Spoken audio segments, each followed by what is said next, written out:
անում, գյուղապետարանն անում, որոնք ունակություններ չունեն, տեղեկություններ չունեն, հմտություններ չունեն, ֆինանսներ չունեն,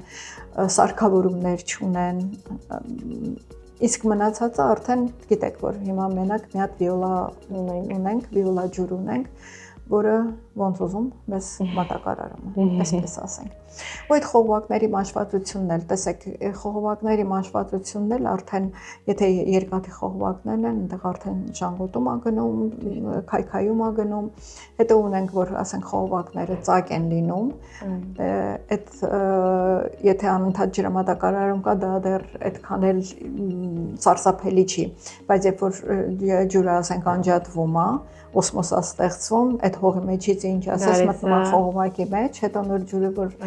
նորից ջրամատակարարումը վերականգնվում է, այդ ամեն ինչը գնում է հասնում բնակչին։ Ճիշտ է։ Ինձ թվում է այս դեպքերից է, որ հիմնականում մարդիկ սկսեցին ավելի հասկանալ, թե ջրի մեջ կարող է ինչ-որ բաներ լինել, եւ որ կտրումները սկսեցին ավելի շատ լինել, եւ առավոտները մարդիկ ջուրը բացում էին, տեսնում էին արդեն աչքով, որովհետեւ ջրի մեջ եթե չենք տեսնում աչքով,